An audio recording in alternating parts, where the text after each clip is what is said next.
Lendo a Bíblia com William Camelo. Dia 13 de maio, 1 Samuel 14, 1-52. Certo dia, Jonatas, filho de Saul, disse a seu escudeiro: Venha, vamos ao lugar onde fica o destacamento dos filisteus.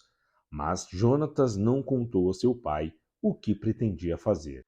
Enquanto isso, Saul estava acampado no arredores de Gibeá, em volta da árvore de romãs, em Migron, junto com cerca de 600 homens. Entre eles estava Aías, o sacerdote que levava o colete sacerdotal. Aías era filho de Aitube, irmão de Icabode, filho de Finéias, filho de Eli, que tinha servido como sacerdote do Senhor em Siló.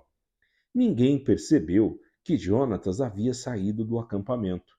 Para chegar ao destacamento dos filisteus, teve de passar por entre dois penhascos. Um se chamava Bozes e o outro Zené.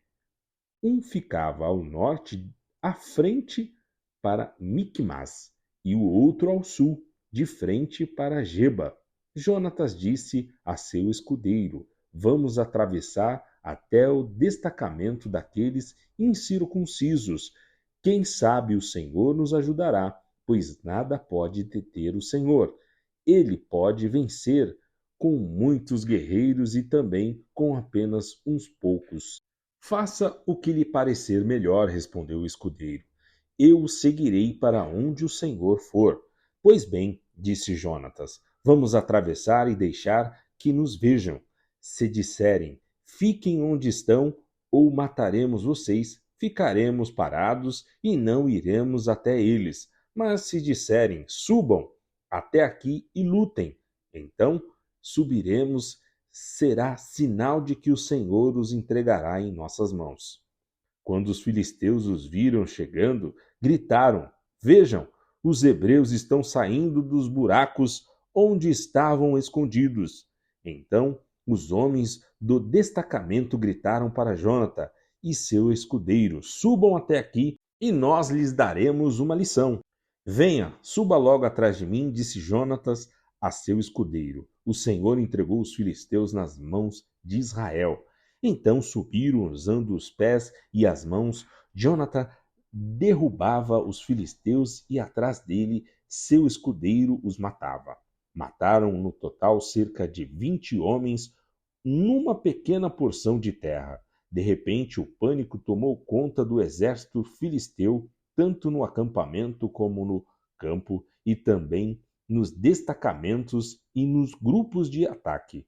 Naquele instante houve um terremoto e todos se encheram de terror. As sentinelas de Saul em Gibeá de Benjamim viram que o imenso exército dos filisteus começou a debandar em todas as direções. Saul ordenou ao povo: façam a chamada e verifiquem quem está faltando.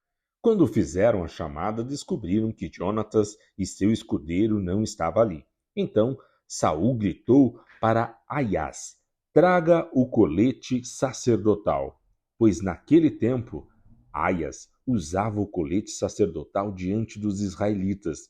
Enquanto Saul falava com o sacerdote, o tumulto e a gritaria no acampamento dos filisteus aumentaram. Então Saul disse ao sacerdote: não precisa mais usar o colete. Então Saul e todos os soldados correram para a batalha e encontraram os filisteus matando uns aos outros. Havia grande confusão por toda parte, até os hebreus que antes haviam desertado para o lado dos filisteus se rebelaram e se uniram a Saul, a Jonatas e ao restante dos israelitas. Quando os homens de Israel, que havia se escondido na região montanhosa de Efraim, ouviram que os filisteus fugiam, também os perseguiram. Assim, o Senhor livrou Israel naquele dia, e a batalha continuou até além de Bet-Avém. Os homens de Israel estavam exaustos naquele dia, pois Saul lhes havia imposto esse juramento: maldito seja aquele que comer antes do anoitecer, antes de que eu ter me vingado inteiramente de meus inimigos. Por isso, ninguém comeu nada o dia todo, embora tivessem encontrado favos de mel no chão do bosque, não se atreveram a provar o mel, pois temiam o juramento exigido por Saul. Jonatas, porém, não sabendo do juramento de seu pai, enfiou a ponta de uma vara num favo e comeu o mel. Depois de comer, recuperou as forças. Vendo isso, um dos soldados lhe disse: seu pai obrigou o exército a fazer um juramento severo, pelo qual quem comer alguma coisa hoje será maldito. Por isso, todos estão exaustos. Meu pai trouxe desgraça sobre o povo, exclamou Jonatas. Vejam como recuperei as forças depois de provar um pouco de mel. Se os homens tivessem recebido permissão para comer à vontade do alimento que encontraram entre os inimigos, imaginem quantos filisteus mais teriam matado. Os israelitas perseguiram e mataram filisteus o dia todo, desde Micmas até Aijalon, e ficaram cada vez mais enfraquecidos. Naquela noite, tomaram apressadamente os despojos da batalha, mataram ovelhas, bois e bezerros e comeram a carne com sangue. Alguém foi dizer a Saul: veja, os soldados estão pecando contra o Senhor, comendo carne com sangue. Vocês cometeram um grande pecado, disse Saul.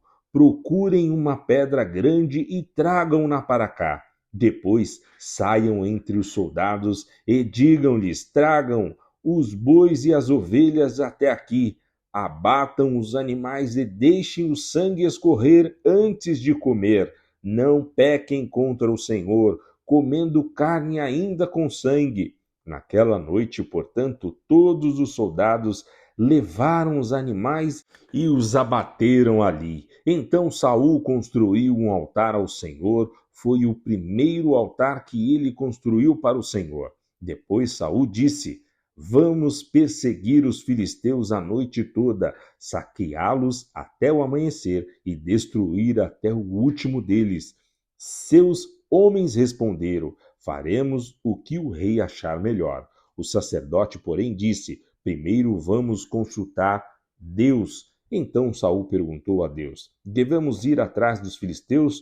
Tu os entregarás nas mãos de Israel? Mas Deus não lhe respondeu naquele dia. Então Saul ordenou: todos os comandantes do exército apresentem-se a mim. Descubram como e por que aconteceu este pecado. Tão certo como vive o Senhor, aquele que resgatou Israel, o culpado morrerá, mesmo que seja meu filho Jonatas. Contudo, ninguém lhes disse nada. Saul disse a todo Israel: Jonatas e eu ficaremos aqui e todos vocês ficarão ali. E os homens responderam: faça o que o rei achar melhor. Em seguida, Saul orou: ó Senhor, o Deus de Israel, mostra-nos quem é culpado e quem é inocente. Por sorteio, Jonatas e Saul foram escolhidos como sendo os culpados, e o povo foi declarado inocente. Saul disse: façam outro sorteio entre mim e Jonatas. E Jonatas foi escolhido como o culpado. Diga-me o que você fez, ordenou Saul. Provei um pouco do mel, confessou Jonatas. Foi apenas uma pequena porção na ponta de minha vara. Estou pronto para morrer. Então Saul disse: sim, Jonatas, você deve morrer. Que Deus me castigue severamente se você não for morto por isso. Os soldados, porém, disseram a Saul: Jonatas conquistou esta grande vitória para Israel. Acaso ele deve morrer? De maneira nenhuma. Tão certo como o Senhor vive, ninguém tocará num fio de cabelo da cabeça dele, pois hoje Deus o ajudou a realizar um grande feito, e assim o povo salvou Jonatas da morte. Então Saul deixou de perseguir os filisteus e eles voltaram para sua terra. Depois que Saul havia se firmado como rei de Israel, lutou contra seus inimigos ao redor contra Moabe, Amon e Edom, contra os reis de Zoba e contra os filisteus, e para qualquer lado que se voltava era vitorioso, realizou grandes feitos e derrotou os amalequitas, livrando Israel de todos que o havia saqueado. Os filhos de Saul eram Jonatas, Isbosete e Malquissua. Também tinha duas filhas, Merabe, a mais velha, e Milca, a mais nova. A esposa de Saul se chamava Ainoá, filha de Aimaas. O comandante do exército de Saul era Abner, filho de Ner, tio de Saul. Quis, pai de Saul, e Ner, pai de Abner, eram filhos de Abiel. Os israelitas lutaram ferrenhamente contra os filisteus durante toda a vida de Saul. Por isso, sempre que Saul via um jovem forte e valente, logo o convocava para seu exército. João 7, 31 a 53.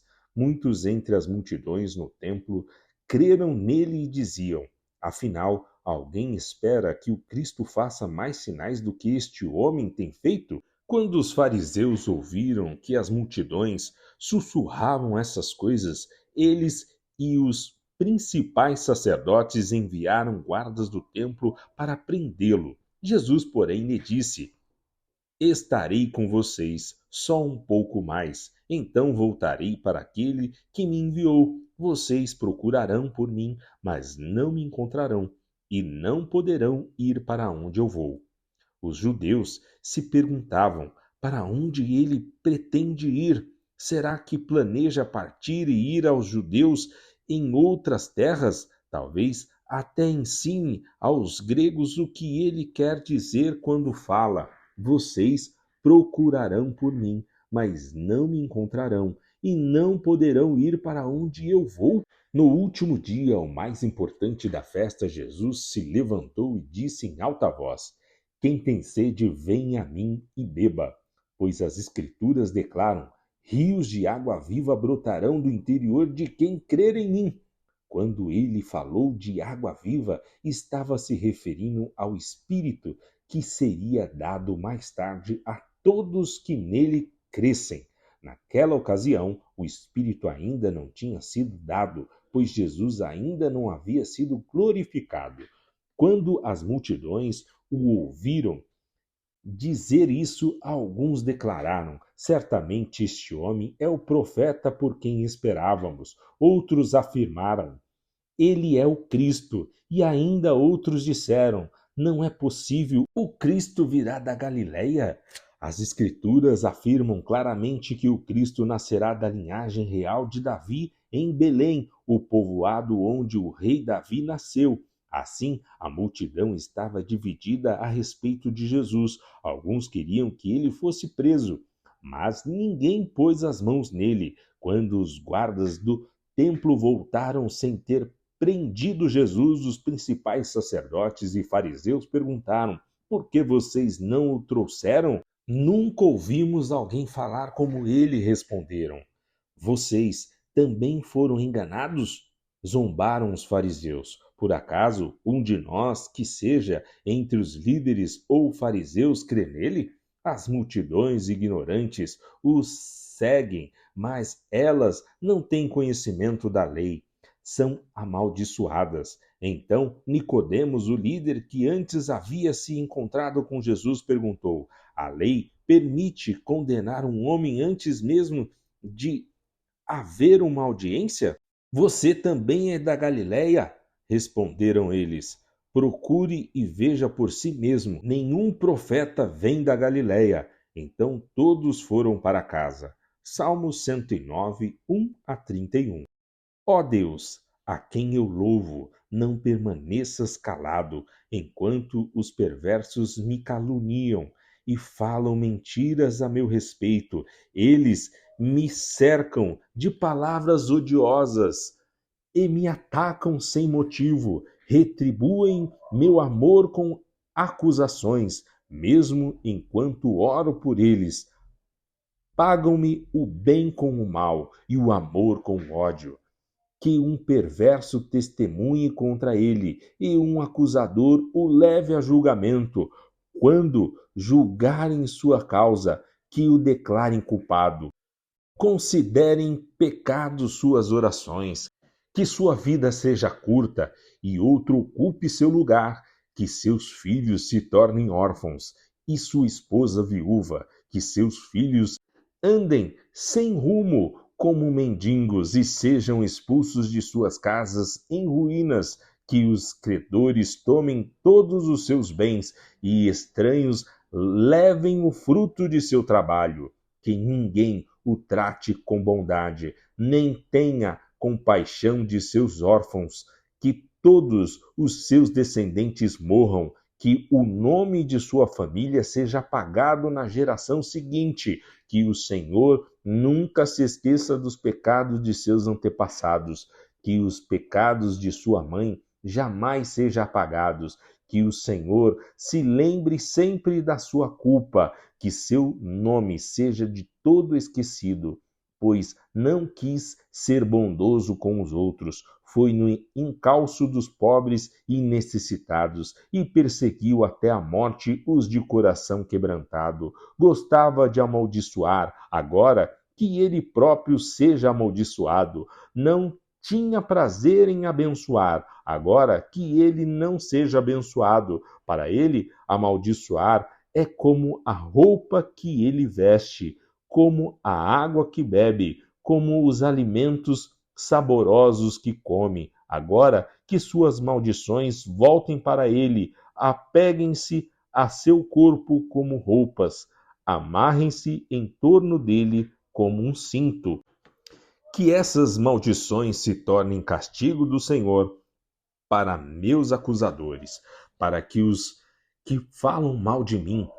Quanto a mim, ó Senhor soberano, trata-me bem. Por causa do teu nome, livra-me, porque és fiel e bom, pois sou pobre e necessitado, e meu coração está ferido. Vou desaparecendo como a sombra ao entardecer. Sou lançado para longe como um gafanhoto. De tanto jejuar, meus joelhos estão fracos. Não passo de pele e osso. Sou motivo de zombaria em todo lugar. Quando me veem, balançam a cabeça em desprezo. Ajuda-me, Senhor, meu Deus. Salva-me por causa do teu amor. Que eles reconheçam que isso veio de ti, que tu mesmo o fizeste, Senhor. Que importa se me amaldiçoarem? Tu me abençoarás. Quando me atacarem, serão envergonhados, mas eu, teu servo, continuarei a me alegrar. Que meus acusadores sejam vestidos de humilhação, que a vergonha os cubra como um manto. Eu, porém, sempre darei graças ao Senhor, louvarei seu nome diante de todos, pois ele está junto aos necessitados, pronto para salvá-los dos que os condenam. Provérbios 15, 5-7.